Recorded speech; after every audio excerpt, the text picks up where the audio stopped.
JPS higher secondary school की online class में एक बार फिर आप सभी प्रिय विद्यार्थियों का हार्दिक स्वागत है।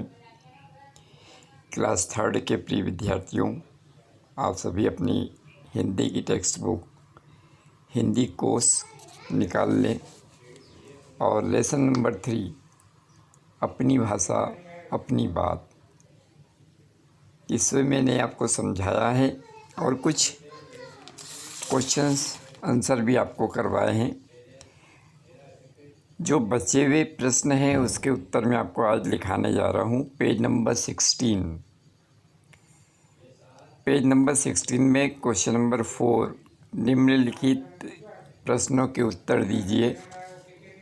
कुल मिलाकर के 4 क्वेश्चन हैं। चारों क्वेश्चन का आंसर मैं आपको यहाँ लिखा रहा हूँ। इसके पहले क्वेश्चन नंबर 3 अति संक्षेप में उत्तर दीजिए। वहाँ तक मैंने आपको पढ़ा दिया है, समझा दिया है। इसके बाद के जो प्रश्न हैं, जो कि चौथे नंबर का प्रश्न है, निम्नलिखित प्रश्नों के उत्तर दीजिए, ये मैं आपको करवा रहा हूँ। तो सभी अपनी हिंदी की टेक्स्ट बुक हिंदी कोर्स निकाल लें। उसका पेज नंबर 16 और साथ में कॉपी और पेन भी निकाल लें, क्योंकि आपको कॉपी में लिखना पड़ेगा। जो आंसर मैं भेज रहा हूँ उसे आपको तुरंत कॉपी में भी नोट करना पड़ेगा। आलस्य ना करें, ये मत सोचे कि बाद में लिख लेंगे, क्योंकि बाद में कोई काम नहीं होता है। इसलिए जो काम करना है उसे अभी करना है। तो कॉपी भी निकाल लें। लीजिए, आपकी मोबाइल स्क्रीन पर आपका लेसन नंबर 3 अपनी भाषा अपनी बात, इसके पेज नंबर 16 क्वेश्चन नंबर 4 दिखाई दे रहे हैं। उसके आंसर, पहला प्रश्न है आपका, किस किस की बोली को रंभाना कहते हैं? किस किस की बोली को रंभाना कहते हैं? और इसका उत्तर है हिरण, गाय और भैंस। हिरण, गाय और भैंस की बोली को रंभाना कहते हैं। ठीक है। अब देखिए, अगला प्रश्न लिखा हुआ है, तोता और मैना में क्या गुण होते हैं? ठीक है, तोता और मैना में क्या गुण होते हैं? इसका उत्तर लिखा हुआ है, तोता और मैना ये ऐसे पक्षी हैं जो सिखाने से आदमी की बोली की थोड़ी बहुत नकल कर लेते हैं।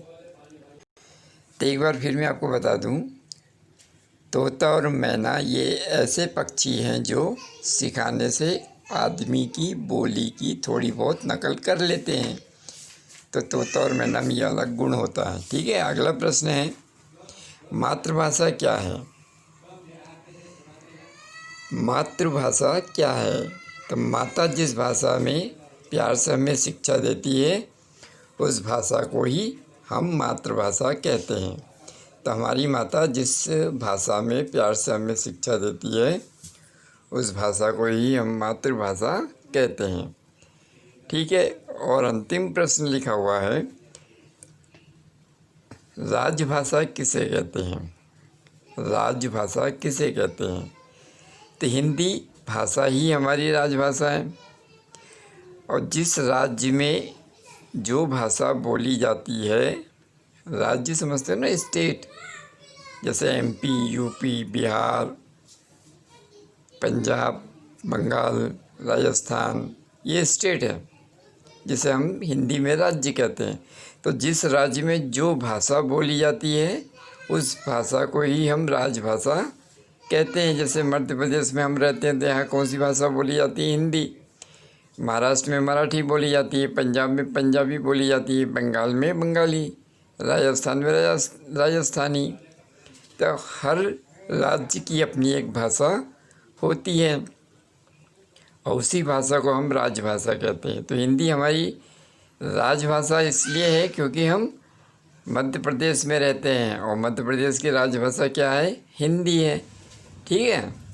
तो इस प्रकार से आपके चारों प्रश्न के उत्तर मैंने आपको बता दिए। एक बार फिर उन प्रश्नों के उत्तर मैं आपको पढ़ के बता देता हूँ। कि किस किस की बोली को रंभाना कहते हैं। पहला प्रश्न आपका था, उसका उत्तर है हिरण, गाय और भैंस की बोली को रंभाना कहते हैं। दूसरा प्रश्न था आपका, तोता और मैना में क्या गुण होते हैं। तो तोता और मैना ये ऐसे पक्षी हैं जो सिखाने से आदमी की बोली की थोड़ी बहुत नकल कर लेते हैं। तीसरा प्रश्न था आपका, मातृभाषा क्या है। तो माता जिस भाषा में प्यार से हमें शिक्षा देती है उस भाषा को ही मातृभाषा कहते हैं। और चौथा प्रश्न है, राजभाषा किसे कहते हैं। तो हिंदी भाषा ही हमारी राजभाषा है और जिस राज्य में जो भाषा बोली जाती है उसे ही राजभाषा कहते हैं। जैसे मध्य प्रदेश में हिंदी, महाराष्ट्र में मराठी, पंजाब में पंजाबी, बंगाल में बंगाली आदि, ये सब राजभाषा कहलाती है। ठीक है, तो इस प्रकार से आपके प्रश्न के उत्तर हो गए हैं। इसके बाद जो ऑब्जेक्टिव टाइप के क्वेश्चंस हैं वो आपको मैं बताने जा रहा हूँ, लेकिन आज नहीं, कल। तब तक के लिए आपसे विदा लेता हूँ। ये कॉपी में ज़रूर नोट कर लेना। कल फिर मिलते हैं। Have a nice day.